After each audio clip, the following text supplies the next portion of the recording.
Hello friends, आज आपण बनवणार आहोत कढी। तर सगळ्यात आधी कढीसाठी लागणारे साहित्य इथे मी कोथिंबीर घेतलेली आहे, 7-8 हिरव्या मिरच्या घेतलेल्या आहेत, लसूणच्या पाकळ्या घेतलेल्या आहेत आणि इथे 1 ग्लास ताक घेतलेला आहे, त्यामध्ये 2 चम्मच बेसन टाकलेला आहे।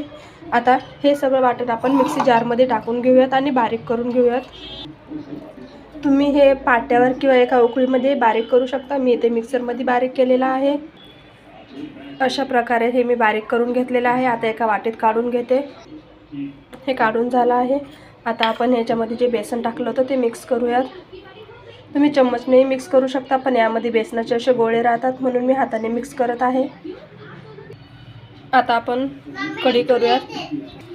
सगळ्यात आधी गॅस चालू करूयात, त्यावरती कढई ठेवूयात। मी इथे थोडंसं तेल घेतलेलं आहे। तेल छान गरम होऊन देऊयात आपण।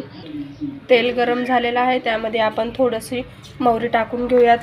त्यानंतर आपण थोडीशी इथं जिरे टाकून घेऊयात। आता यामध्ये थोडासा कढीपत्ता टाकून घेऊयात। आपण व्यवस्थित मिक्स करून घेऊयात। हे एकदम तडतड होईपर्यंत फोडणी छान बसती। त्यानंतर आपण त्यामध्ये हे जो बारीक केलेला आहे ते टाकून घेऊयात। हिरवी मिरची, लसूण आणि कोथिंबीर 1 मिनिट याला आपण परतून घेऊयात। जास्त वेळ याला परतायचं नाही।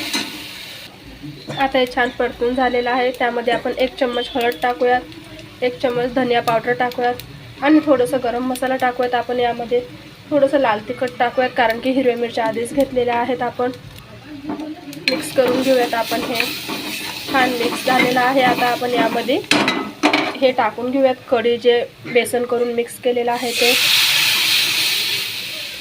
थोडंसं पाणी ॲड करूयात।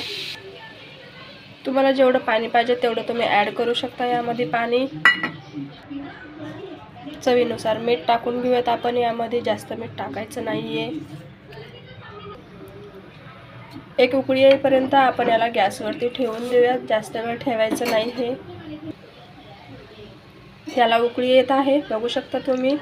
अजून 1 मिनिट याला व्यवस्थित उकळी येऊन देऊयात आपण। बघू शकता याला छान उकळी येत आहे।